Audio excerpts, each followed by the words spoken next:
Assalamualaikum warahmatullahi wabarakatuh. Perkenalkan nama saya Karin Aida Putri, nomor BP 161085-2016. Saya akan mempresentasikan skripsi saya yang berjudul Upaya Pemerintah Thailand dalam Mengatasi Perdagangan Manusia pada tahun 2014 sampai dengan 2018. Pertama, latar belakang, yaitu perdagangan manusia merupakan salah satu kejahatan yang mengalami pertumbuhan paling cepat dan termasuk 5 kejahatan terbesar di dunia. Yang kedua, Thailand merupakan negara yang memiliki kasus perdagangan manusia tertinggi di Asia Tenggara. Selanjutnya, Thailand menempati 3 posisi dalam kejahatan perdagangan manusia, yaitu sebagai negara asal, negara transit, dan negara tujuan. Permasalahan tersebut terus meningkat setiap tahunnya yang membuat pemerintah Thailand sadar akan pentingnya permasalahan tersebut untuk segera diselesaikan. Thailand berupaya bekerjasama dengan negara-negara di wilayah Sub-Mekong yaitu Laos, Myanmar, Kamboja, dan Vietnam serta Tiongkok dalam kerangka kerjasama Coordinated Mekong Ministerial Initiative Against Trafficking atau COMIT. Laporan Trafficking in Persons atau TIP Report merupakan laporan tahunan yang dikeluarkan oleh US State Department Office to Monitor and Combat Trafficking in Persons. TIP Report menunjukkan peringkat tier Thailand pada tahun 2014 mengalami penurunan dan berada di tier terendah atau tier ketiga. Sedangkan pada tahun 2018, Thailand berhasil meningkatkan tiernya menjadi tier kedua. Oleh karena itu, penelitian ini berupaya untuk mendeskripsikan tindakan pemerintah Thailand dalam mengatasi perdagangan manusia. Rumusan masalahnya, Thailand merupakan negara yang memiliki kasus perdagangan manusia tertinggi di Asia Tenggara. Kemudian, Thailand meratifikasi Protokol Palermo sebagai bentuk komitmen pemerintah Thailand dalam mengatasi perdagangan manusia. Berbagai upaya telah dilakukan dan pada tahun 2018, Thailand berhasil meningkatkan tiernya. Pertanyaan penelitiannya, berdasarkan uraian yang telah dijelaskan, maka pertanyaan penelitian adalah bagaimana upaya pemerintah Thailand dalam mengatasi perdagangan manusia pada tahun 2014 sampai 2018. Adapun tujuan penelitian ini adalah untuk mendeskripsikan upaya-upaya yang dilakukan pemerintah Thailand dalam mengatasi permasalahan perdagangan manusia di Thailand. Manfaat penelitiannya dapat dilihat di layar. Lanjut, studi pustakanya juga bisa dapat dilihat di layar. Selanjutnya, masuk ke kerangka konseptual. Kerangka konseptual yang dipakai oleh peneliti adalah kerjasama dalam penanganan perdagangan manusia oleh Philip L. Richel. Richel mengungkapkan bahwa ada 3 teknik yang efektif dalam mempromosikan kerjasama lintas batas negara, yakni menemukan landasan bersama, membangun kepercayaan, dan memfasilitasi networking. Selanjutnya, metodologi penelitian. Bisa dilihat di layar.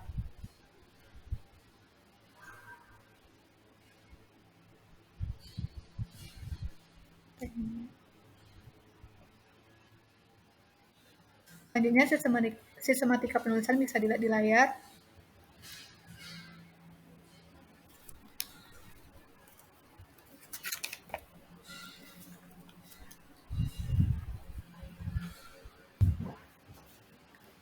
Yang kedua yaitu bab kedua, perdagangan manusia di Thailand. Yang pertama, situasi perdagangan manusia di Thailand. Negara-negara dapat diklasifikasikan oleh masalah perdagangan manusia yang mereka hadapi, yaitu sebagai negara asal, negara tujuan, atau negara transit. Thailand adalah salah satu negara yang menghadapi ketiga kasus status tersebut. Yang pertama, sebagai negara asal. Yang pertama, sebagai negara asal. Negara asal banyak korban-korbannya itu berasal terutama dari perempuan yang diperdagangkan untuk bekerja di negara lain. Dalam kasus-kasus sebelumnya, para perempuan Thailand yang diperdagangkan ke luar negeri mengatakan bahwa mereka berada di jeratan hutang. Kemudian para korban harus membayar semua bunga dan semua biaya yang dikeluarkan selama waktu mereka bekerja di tempat prostitusi seperti biaya makan, pakaian, kosmetik, ruangan, dan sebagainya.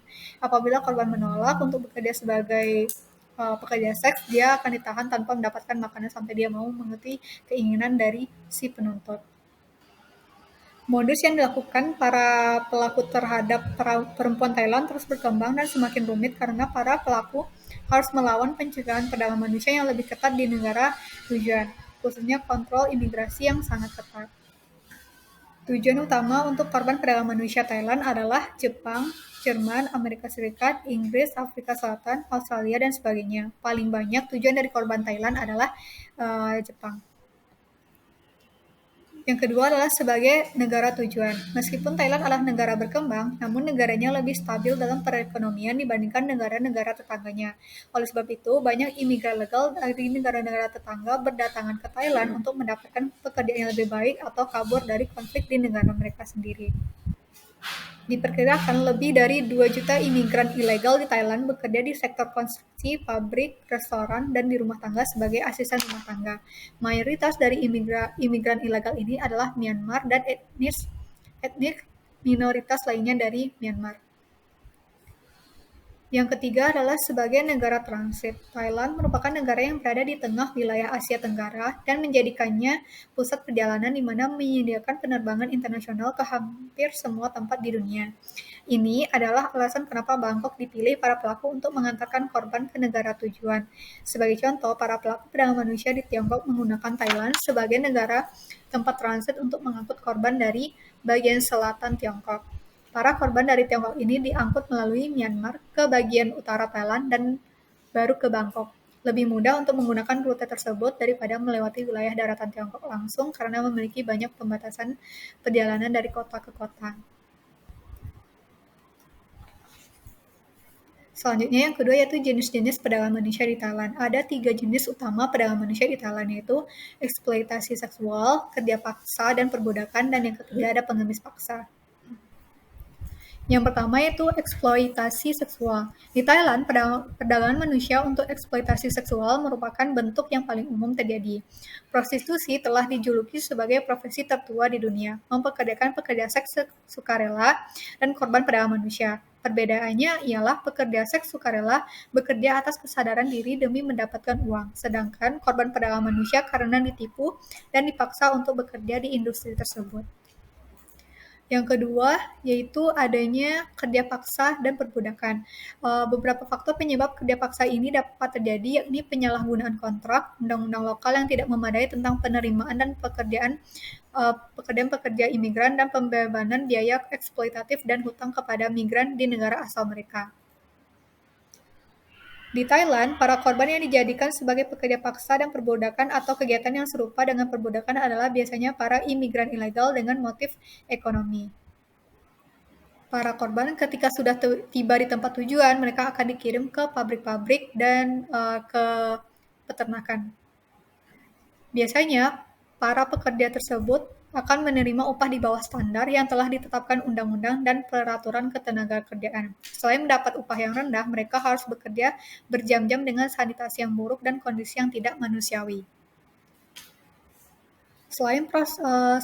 Yang ketiga itu pengemis paksa. Selain prostitusi, bentuk eksploitasi yang paling terlihat di jalanan adalah orang-orang yang mengemis dan menjajakan barang, seperti menjual pernak-pernik, bunga, atau rokok. Bisnis menjadikan korban perdagangan manusia sebagai pengemis di Thailand menghasilkan pendapatan yang baik untuk pengemis. Berdasarkan banyak penelitian dan survei yang dilakukan oleh Kementerian Pembangunan Sosial dan Keamanan Manusia, media, dan berbagai LSM yang terlibat, ditemukan bahwa para pengemis bisa menghasilkan pendapatan sekitar 1.000 sampai 2.000 dolar Amerika Serikat per bulannya, 2 sampai 4 kali lipat dibandingkan gaji rata-rata yang didapat oleh sarjana yang baru lulus di Thailand. Karena bisnis ini memiliki pendapatan yang bagus, para pelaku memanfaatkan kesempatan ini untuk mendapatkan uang dengan mudah. Selanjutnya, yang ketiga itu pelaku dan korban dalam perdagangan manusia di Thailand. Yang pertama, pelaku perdagangan manusia. Pelaku perdagangan dapat memainkan beberapa peran sebagai perekrut, pengangkut baik di dalam negeri maupun lintas batas negara, serta mereka dapat berkebangsaan apapun. Yang kedua, korban perdagangan manusia. Korban dari perdagangan manusia di Thailand adalah mayoritas terdiri dari perempuan, diikuti anak-anak dan laki-laki.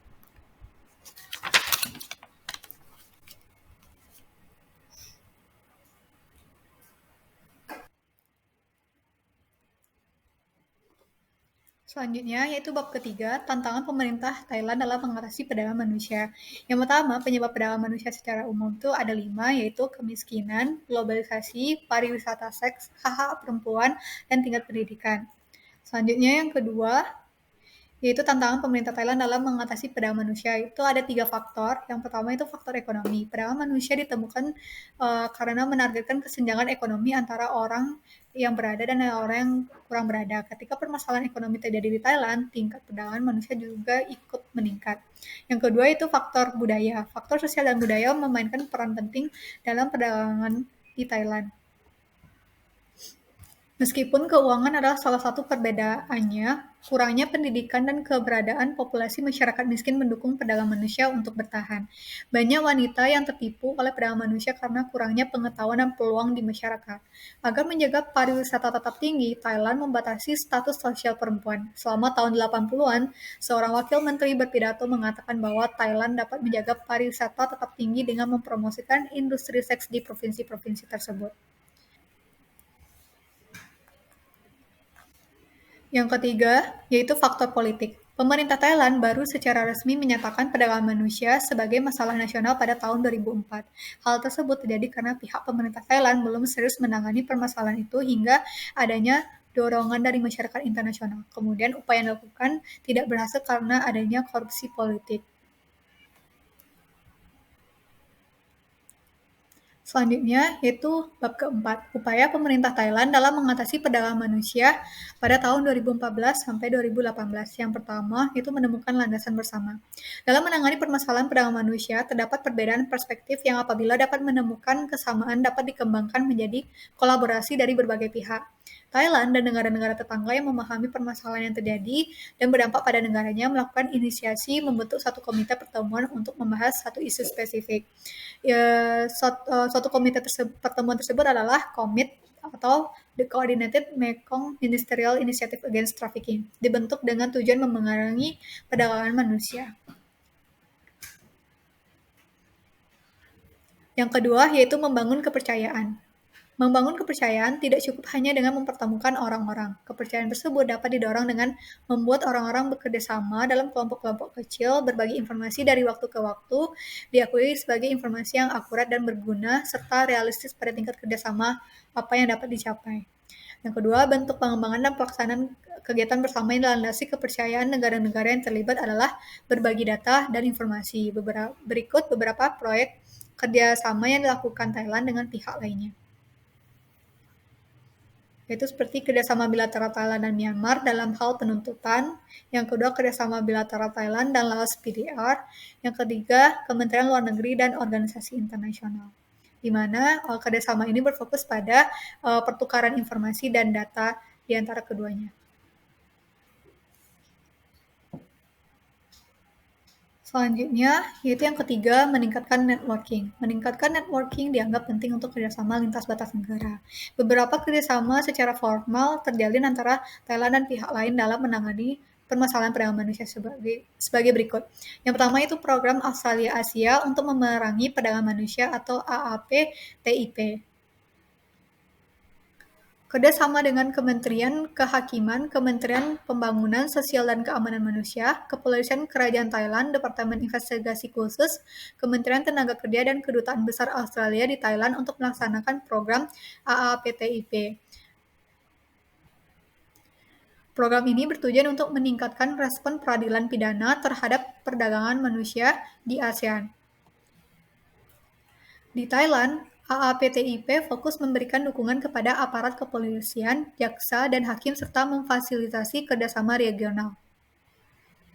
Di tingkat nasional, AAPTIP bekerjasama dengan Satuan Penegakan Hukum dan Anti-Trafficking untuk melaksanakan kegiatan yang meningkatkan investigasi perdagangan tenaga kerja transnasional.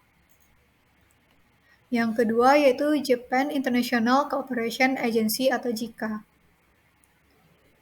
Kerjasama antara Divisi Anti Perdagangan Kemanusiaan, Kementerian Perdagangan Sosial dan Keamanan Kemanusiaan atau MSDHS, dan Japan International Cooperation Agency menghasilkan proyek CM4TIP. Proyek ini merupakan pengembangan untuk membantu korban perdagangan manusia di negara-negara subregional Mekong, di mana proyek CM4TIP membantu kerjasama regional yang efektif di wilayah Mekong karena penting untuk mengatasi masalah perdagangan manusia bersama mengingat pergerakan aktif orang di wilayah tersebut. Proyek ini tuh bekerja di 3 provinsi, Chiang Rai, Phayao, dan Ubon Ratchathani selain Bangkok. Yang ketiga itu organisasi internasional EU dan ILO. Kementerian Tenaga Kerja bermitra dengan ILO dan delegasi EU untuk Thailand meluncurkan sebuah proyek yang berjudul memerangi bentuk pekerjaan yang tidak dapat diterima di industri perikanan dan makanan laut Thailand. Proyek 42 bulan ini didanai oleh EU dan ILO bertujuan untuk mengatasi kondisi kerja yang mengingkari prinsip dan hak dasar di tempat kerja di industri penangkapan ikan dan makanan laut di Thailand.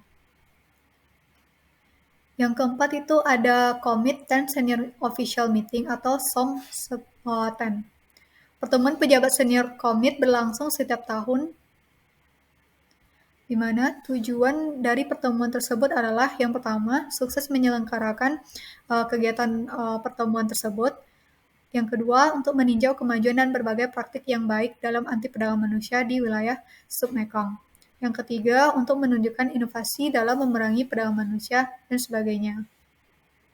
Yang kelima, itu ada Regional Commit Youth Forum tahun 2015.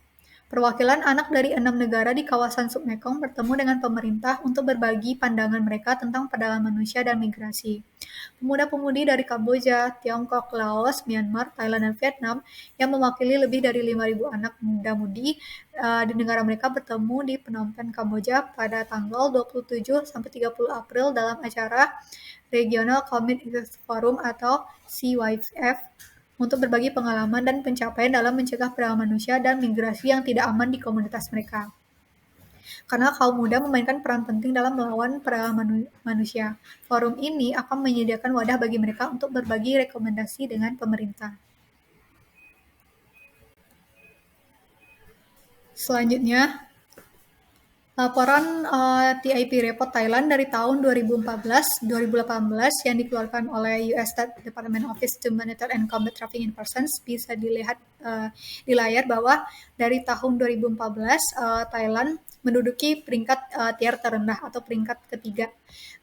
Yang selanjutnya mulai mengalami peningkatan pada tahun 2015 yaitu tier kedua watchlist. Mengalami stagnasi pada tahun 2016 dan mengalami peningkatan kembali di tahun 2017 sampai 2018. Laporan ini dapat dilihat bahwa dari peningkatan selama 5 tahun ini menunjukkan komitmen yang nyata bagi pemerintah Thailand dalam menangani perdagangan manusia. Sehingga bagi peneliti melihat bahwa upaya yang dilakukan oleh Thailand itu cukup efektif di pemerintahan baru mereka ini. Karena dilihat dari data tersebut. Yang terakhir yaitu kesimpulan. Thailand melakukan upaya penanganan masalah perdagangan manusia dikarenakan permasalahan tersebut semakin meningkat setiap tahunnya, membuat pemerintah Thailand sadar akan urgensi isu perdagangan manusia tersebut. Perdana Menteri Thailand Jenderal Prayut Chan-o-cha juga menegaskan komitmen politiknya dalam memberantas perdagangan manusia pada berbagai kesempatan. Memerangi perdagangan manusia sebagai bagian dari agenda reformasi Thailand. Thailand juga menyadari bahwa pentingnya melakukan kerjasama dengan pihak lain agar penanganan masalah perdagangan manusia berjalan dengan lebih efektif. Sekian, terima kasih.